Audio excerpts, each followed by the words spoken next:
On New Year's Eve, my wife left our daughter and me to cook an 8-course meal for her assistant at his apartment. In a video on Facebook, Candy was gently placing food on her assistant's plate, making a quiet promise. "Alex, from now on, I can spend every New Year's with you. I won't let you be alone." My daughter's spirits sank, her eyes welling up with tears. I gripped my phone tightly and, carrying her, walked out the door. When we showed up at Alex Vance's apartment, Candy frowned with annoyance. "Didn't I tell you I wasn't coming home tonight?" she asked. "Why would you and Lily leave the house and come all the way over here?" I didn't answer her question, instead asking one of my own, my voice calm. "Candy, tonight you have a choice. Me and our daughter, or your assistant.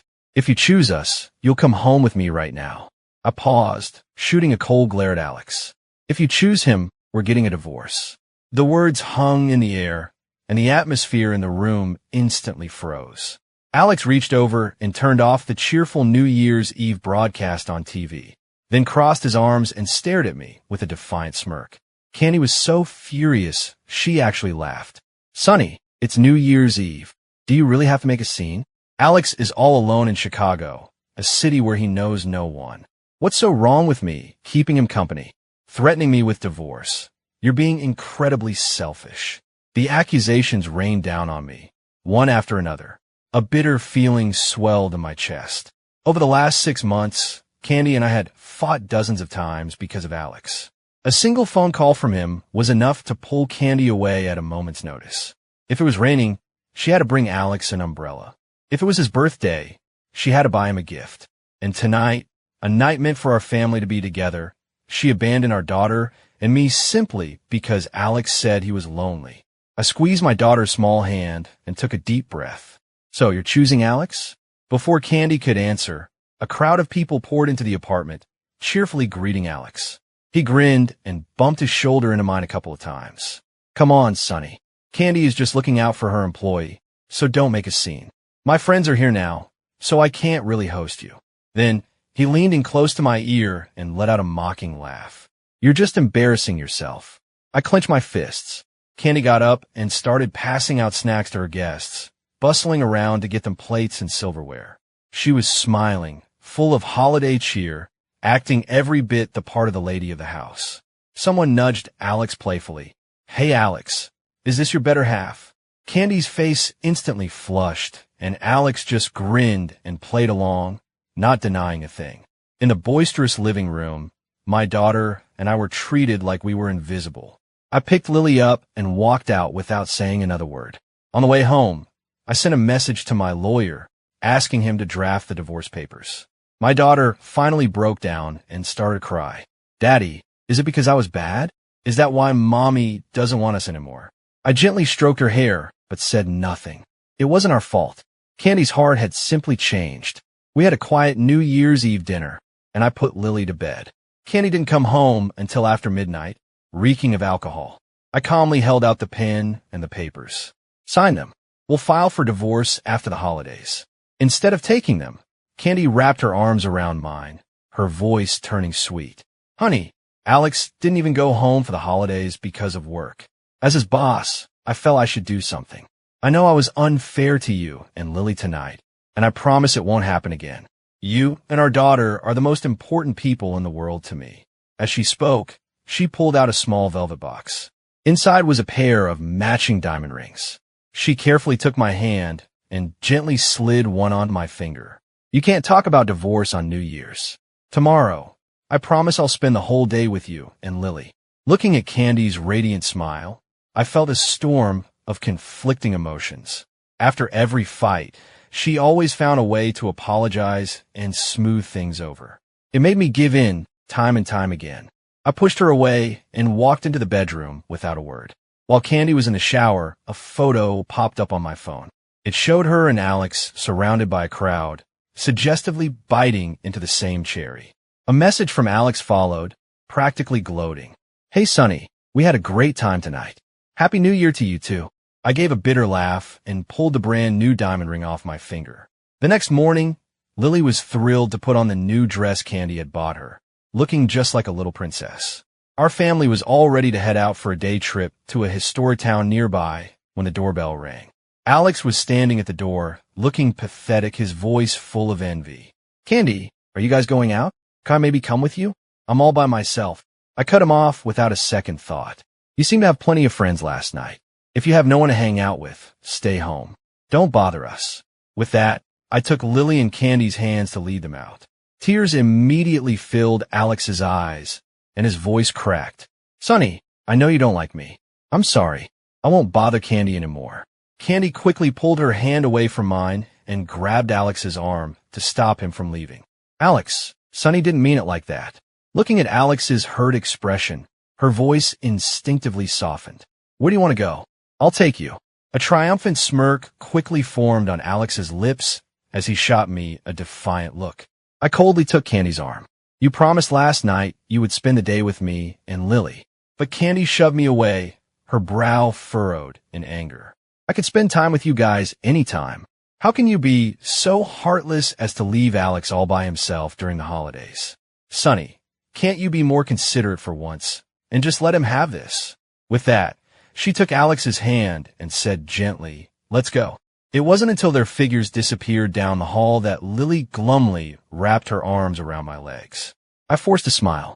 It's okay, sweetie. Daddy will take you to the amusement park. In the car, Lily just stared at her lap without saying a word. My mind drifted back to how things used to be. The Candy I used to know valued me and our daughter more than life itself. Outside of work, every spare moment was dedicated to us. She was a CEO, but she would always make time in her packed schedule to personally attend Lily's parent-teacher conferences and listen to her stories about school. For me, she would plan elaborate, romantic anniversary surprises. Her pinned chat on iMessage was our conversation, and her background was a photo of our family. But ever since she hired Alex, her heart began to drift. On Facebook, Alex's posts appeared one after another. My boss is so generous. Bought me a Hermes belt. I'll work my heart out for this company. Thanks to the boss for the huge bonus. Here's to a great new year. Hee hee, the coffee shop has a half-price special for couples. Guess I'm Candy's boyfriend for the day. In the photo collage, every picture showed Candy looking at him with such tenderness, as if Alex was her entire world. I took a screenshot and sent it to Candy with a message. Since when's he your boyfriend? Should I make room for him? A moment later, I could no longer see any of Alex's Facebook posts. He had blocked me, and Candy never replied. I gripped my phone, a sense of the absurd washing over me. Our family's planned outing was completely ruined by Alex. Lily was in low spirits. She barely touched her favorite cotton candy. That afternoon, I took her with me to a reunion with some old college friends at a hotel. During the meal, someone asked why Candy hadn't come with me. I forced a smile and made a vague excuse. A friend raised his glass, teasing me good-naturedly. I remember back in college, Candy was always taking the bus down to visit you. You guys were the couple we were all jealous of. Childhood sweethearts who actually made it, with such an adorable daughter. You've got the perfect life. I just smiled and downed my drink, trying to swallow the bitterness in my heart. Candy and I were childhood sweethearts. We grew up together. She was the undisputed leader of all the neighborhood kids, always getting into trouble. Whenever we played house, she would always point at me with a grin. I choose Sonny to be my husband. I was a quiet, bookish kid and not very popular, but she always stood up for me, grabbing my hand and pulling me to her side. That was when the first seeds of love were planted in my heart. Thinking about that past happiness compared to Candy's blatant favoritism for Alex now, I felt suffocated and excused myself to get some fresh air. As I passed a private dining room, I froze. Inside, Candy and Alex were sitting side by side with an elderly couple. I could faintly hear Alex's laughter through the crack in the door. Mom, Dad, don't you worry. In another year or two, I'll marry Candy and bring her home, and we'll give you a big, healthy grandson. I shoved the door open and stared coldly at Candy. The elderly couple looked at me, confused, and asked who I was. A flash of panic crossed Candy's face before she quickly composed herself. Mom, Dad, this is my distant cousin. What a coincidence running into him here. I let out a cold laugh, repeating her words. Distant cousin? So that's what I was to her now. Hearing her call them Mom and Dad felt like a hot iron searing my heart. Candy stood up and pulled me aside, whispering an explanation. Alex's parents showed up unexpectedly. He asked me to play along to put their minds at ease. Just go outside for now. We could talk about this when we get home. I shoved her away, my gaze like ice. If this is what you want, I can give you your freedom. You can be his legitimate wife. Candy's face flushed with anger, and she opened her mouth to argue. But then I noticed the jade pendant and necklace the elderly couple were holding. They were my parents' heirlooms. My mind went blank with rage. I looked at Candy in disbelief. You gave away my parents' heirlooms as a gift. Candy stammered, unable to meet my eyes. I walked straight up to the couple and held out my hand, my voice tight with anger. Give those back to me. Alex shot up from his seat and shoved me hard, his face contorted with arrogance. Sonny, don't you dare make a scene in front of my parents. Get out of here. He then turned back to comfort the older couple. Mom, Dad, Candy's cousin isn't right in the head. He was the cause of his own mother's death, so he can't stand to see other families happy. Just ignore him. I felt the blood freeze in my veins. That was my deepest, most private pain, and Candy had told him. I couldn't take it anymore. I lunged at Alex, ready to punch him. A sharp crack echoed through the room. I stared, stunned, at Candy, who had just slapped me across the face. Sonny, have you had enough? I'm meeting Alex's parents today. Stop acting like a lunatic. Candy's face was a mask of ice, and her cold expression shattered the last bit of love I had for her. I let out a hollow, mocking laugh and numbly turned to leave the room. Just then, Lily ran in happily shouting, Daddy, Mommy. Terrified of being exposed, Candy shoved our daughter hard. Where did this stray child come from? Don't just call anyone your parents. Lily was caught completely off guard and fell hard, her head hitting the wall. A thin line of dark red blood trickled down. For a second I was stunned. Then I rushed over like a madman and scooped her up, my hand coming away wet with warm blood from the back of her head. Candy stood frozen for a moment, then rushed over, flustered, trying to see how Lily was. I whipped my head around to face her, my eyes bloodshot, my voice raw. If anything happens to Lily, I will never forgive you. With that, I ran out, carrying my daughter, and rushed to the hospital. After the doctor had bandaged the wound, Lily fell asleep in the hospital bed. Candy arrived a short time later, her heels clicking hurriedly down the hallway. She looked frantic, grabbing my arm tightly. Is Lily okay? Where is she? I shot her a scornful look and said nothing. Candy's eyes turned red as tears streamed down her face. I'm so sorry. I didn't mean to push her. It's all my fault. From inside the room, we heard Lily's small voice. Daddy, Mommy. Candy burst into the room and rushed to the bedside, sobbing out an apology to our daughter. Lily, I'm so sorry. Mommy shouldn't have pushed you. Can you please forgive me? Lily reached out her little hand and gently wiped the tears from Candy's cheek. I forgive you, Mommy. Grandpa and Grandma are coming home tomorrow. Can you have dinner with us? Candy froze for a second, her face a mask of guilt and remorse, before nodding emphatically. Then Lily reached for my hand, a small smile revealing her tiny teeth. When I'm with Daddy and Mommy, it doesn't hurt at all. A lump formed in my throat as I took her small hand in mine. In the face of being hurt, Lily was always so mature, it broke my heart. The next day, Candy and I drove to the airport to pick up her parents, who were returning from a trip abroad. After a long hesitation, Candy finally whispered, I'm sorry. She was apologizing for what happened in the restaurant. I thought about her cruel words and the sting of her slap, and I remained silent. My own mother had died during childbirth. I grew up hearing vicious insults and cruel jokes about it. That was why I fell so hard for Candy, who had always, without fail, chosen me. After we got together, I gave her everything I had. When Candy got into a street racing accident, I stayed by her bedside day and night, praying for her recovery. When she took over her family's company and lost a major client, I was the one who humbly begged them to give her a second chance. After my father passed away, I merged my own company, Miller Corp., into Thompson Industries, handing everything over to her gladly. That's why I felt so hopeless when I heard her turn my deepest pain into a casual story to share with Alex. The people closest to you always know exactly where to stick the knife. The rest of the car ride was silent. After we got our parents settled at home, Candy went into the kitchen and cooked a massive feast. I made up an excuse for the cut on the back of Lily's head. The family dinner was cheerful, full of laughter and conversation. Lily snuggled into Candy's lap, looking completely blissful. Then there was a knock at the door. The housekeeper opened it to reveal Alex, holding a stack of documents. He smiled as his eyes swept the room, finally landing on Candy. Candy, you said you were going to give me 40% of the shares of Miller Corporation. Why don't we sign the papers right now?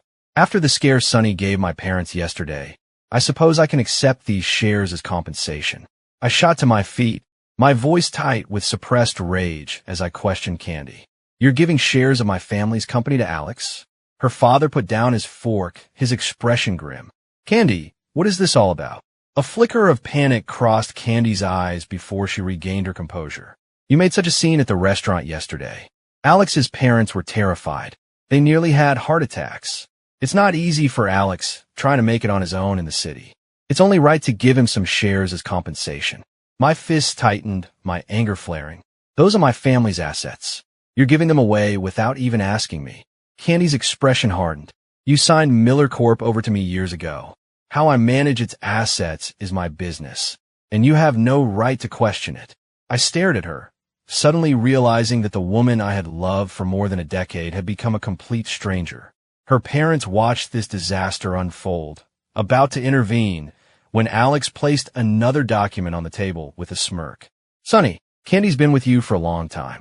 She's gotten bored. Since everyone's here today, let's just put all our cards on the table. Candy is pregnant with my child. So when are you going to step aside? At his words, the entire room fell into a dead, suffocating silence. Alex leaned down and poked Lily's cheek, his smile brazen. How would you like it if Mommy gave you a little brother or sister? From now on, I'm going to be your new daddy. Without a word, I grabbed Alex by the shoulder, spun him around, and punched him squarely in the face.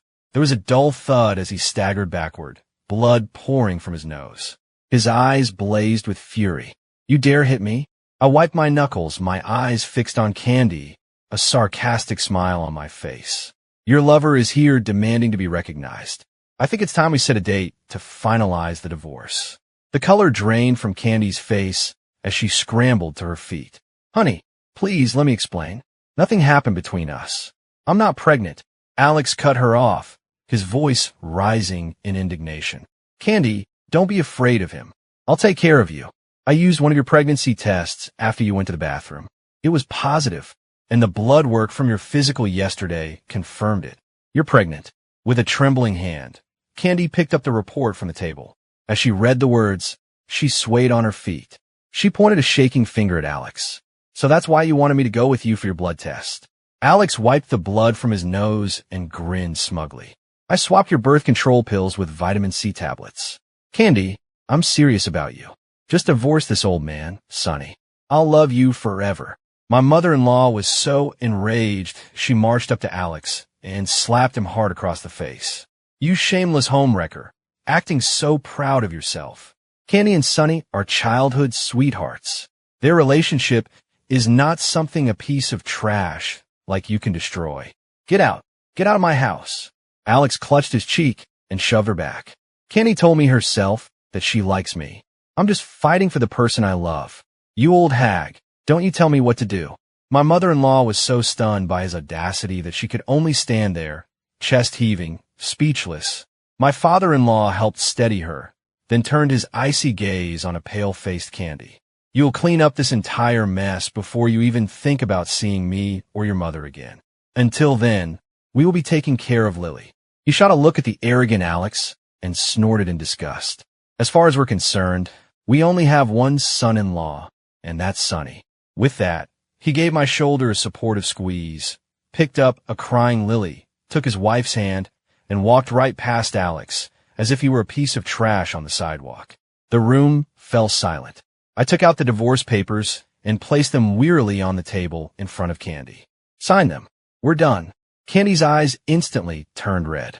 She lunged forward and grabbed my hand, sobbing. Honey, no, I don't want a divorce. We're a happy family. I won't sign these papers. Looking at her swollen eyes and pathetic tears, my heart felt like a block of ice. I gave a sarcastic smile and glanced over at Alex, who was glaring at me and grinding his teeth. No divorce? Then what about your lover who's waiting to take my place? What about the baby you're carrying? I pried her fingers off my arm, one by one. Candy, you made your choice a long time ago. I don't want to be tangled up in this anymore. Please, just let me go. With that, I turned and walked toward the door. Candy started to run after me, but Alex grabbed her wrist, holding her back. Candy, you still have me. I won't abandon you. Since Sonny is being like this, just sign the papers and be with me. I'll make you and our baby happy. I let out a scornful laugh and walked out without a second glance. Candy, held back by Alex, could only watch as my figure disappeared from view. Her eyes, red with fury, fixed on Alex, who was now smiling gently at her. She suddenly raised her hand. The sound of a slap echoed in the room. Alex stared at Candy in disbelief, his eyes wide with confusion. Candy, why did you hit me? Candy shoved him away, her expression filled with disgust and ice. Have I been too nice to you? Did you really start to think you were something special? In my eyes, you can't even hold a candle to Sonny. Who gave you the right to make demands? Did you really think you could be my husband? A chill ran through Alex's body. He couldn't believe it. In the blink of an eye, Candy had transformed into someone else entirely. Candy, what are you talking about? You bent the rules to hire me. You made me your personal assistant. You gave me special privileges and a huge salary. Wasn't that all because you liked me? On New Year's Eve, you left Sonny and your daughter to be with me. All those gifts, the international trips, wasn't that proof that you loved me? We've slept together. With a crash, Candy snatched a glass from the table and hurled it to the floor. Shards of glass flew through the air, leaving small, bleeding cuts on Alex's face and hands. His face went pale, and he instinctively fell silent. Candy looked at his terrified expression and gave a chilling smile. I don't like what you're saying. I suggest you never say it again. My parents will only ever have one son-in-law, and that's Sonny. And I will only ever have one husband.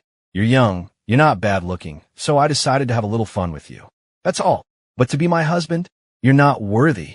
As she spoke, she picked up the share transfer agreement and slowly, deliberately, tore it into tiny pieces right in front of him. Then she sneered and threw the pregnancy report in his face. I'm getting rid of the baby. In this lifetime, Sonny is the only man who will ever be the father of my children. And I will be getting my husband's family heirlooms back. Alex stared at the woman before him, a complete stranger he felt he'd never met. Kenny took out her phone and tapped the screen a few times. A moment later, Alex's phone began to ring. The voice on the other end was the HR manager, cold and impersonal. Mr. Vance, your employment has been terminated. You need not return to the office after the holidays. The line went dead, but Alex was still struggling to process the news.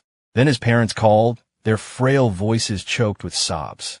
Son, they kicked us out of the house. They threw all our things into the street. Were you coming home? They said something about paying back money. Son, they're going to ruin us. Alex stared blankly at his phone, then began frantically checking his bank accounts. Just as he'd feared, every single one of the credit cards Candy had given him had been frozen. Alex slammed his phone onto the ground, the screen shattering into a spiderweb of cracks, silencing his parents' cries. Candy, how could you do this to me? He screamed. All I did was go after what I wanted. Is that so wrong? Candy took a sip of her now cold tea, calmly watching Alex's meltdown. A small smile played on her lips, the look of someone in absolute control. Her next words plunged him into despair. I could give you money, affection, and allow you to take up my time. But you should never have provoked Sonny. You should never have imagined you could take his place in my heart. You were just a toy. Did you really think you could compete with him? Your mistake was wanting something you had no right to. Alex stood frozen, the words washing over him. In that moment, he finally understood. Candy was no longer his gentle, doting lover. She was the ruthless, vindictive CEO known throughout the business world.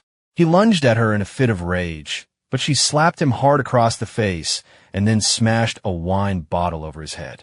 Instantly, a group of bodyguards in black suits filed into the room and began dragging Alex out like a sack of garbage. Alex screamed helplessly as they dragged him away. Candy, I'll get you for this. You bitch. You bitch. Kenny just watched him, her expression unmoved. Only when his screams had faded completely did she begin calling my phone. over and over. But the calls wouldn't go through. She sent me messages, but they went unanswered, like stones dropped into a vast ocean. Growing more frantic by the second, she grabbed her coat and ran out the door.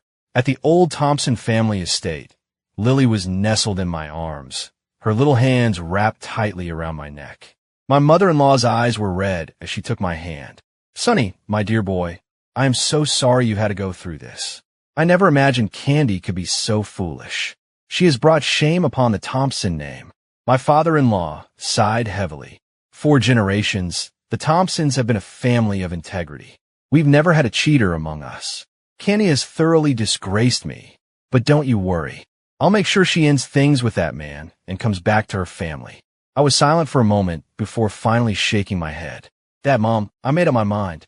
I am divorcing Kanzi. Our relationship is broken.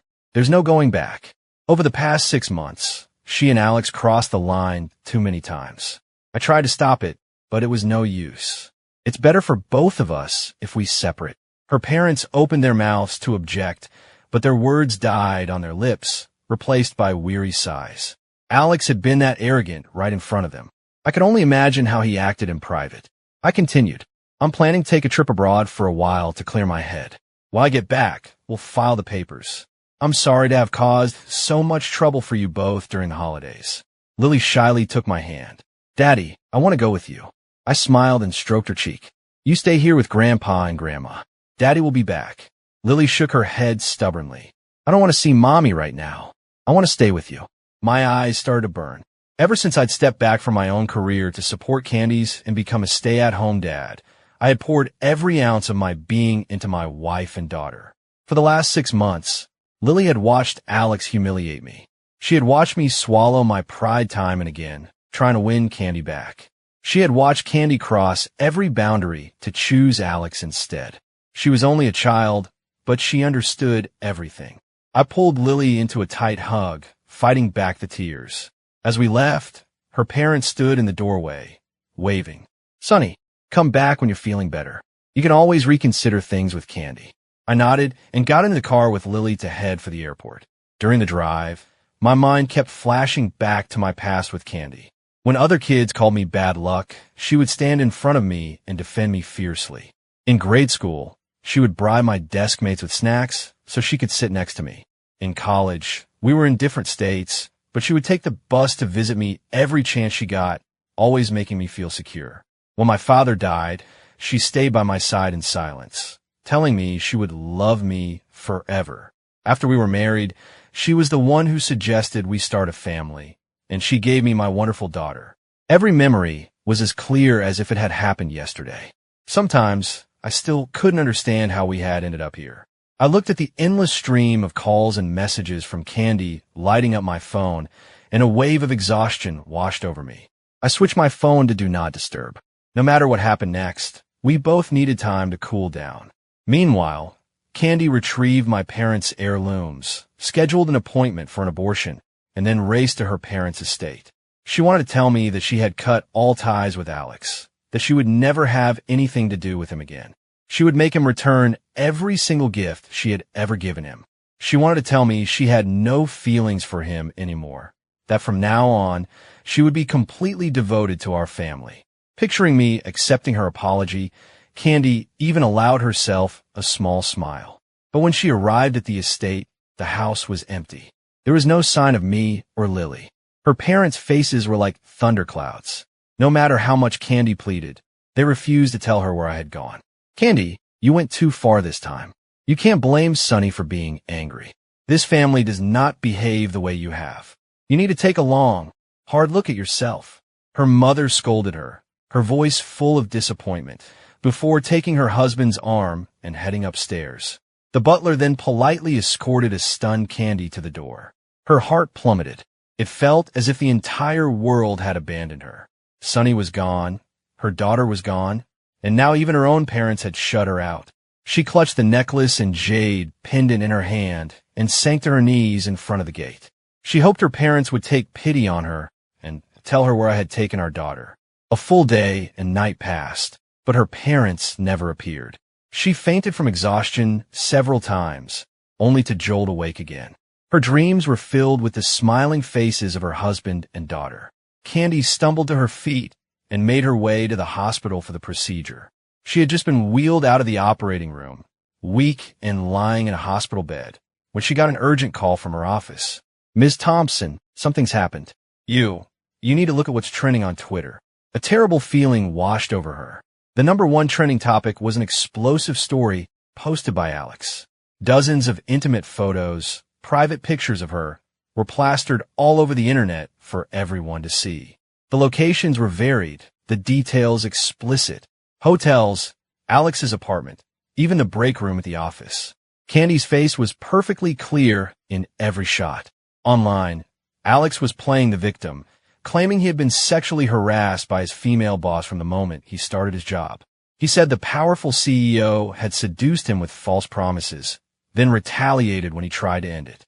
Now, he claimed he had lost his job, his assets were frozen, and he had been physically assaulted.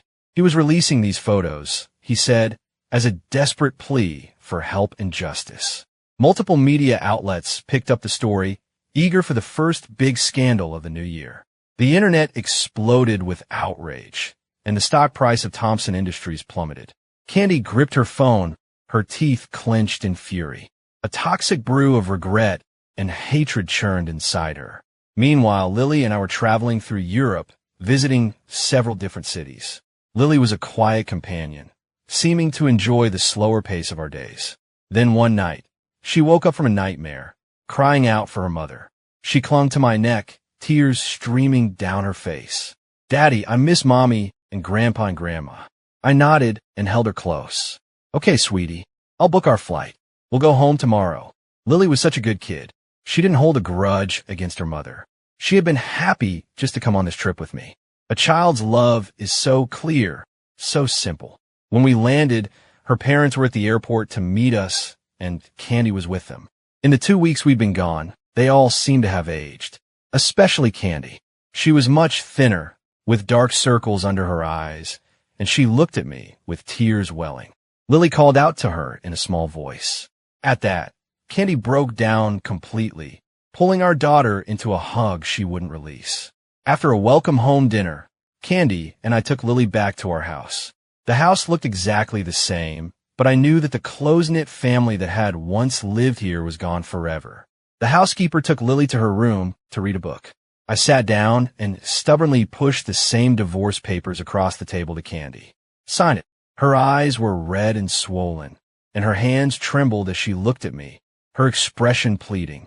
"Honey, please, just give me one more chance. I just made a mistake, the kind of mistake any woman could make. Besides, he was the one who came on to me. In my heart, you and Lily are the only ones who matter. He was just a game." I said nothing. I just pulled up the news articles about the recent Thompson Industries scandal and put my phone on the table in front of her. My voice was flat, devoid of emotion, but each word was like a knife twisting in her heart. "After I got together with you, I never once looked at another woman. I upheld my vows. You didn't. You have no idea what it felt like to see those pictures. It was disgusting. It was painful. Now, every time I think of you, those are the images that come to my mind. We can't continue like this."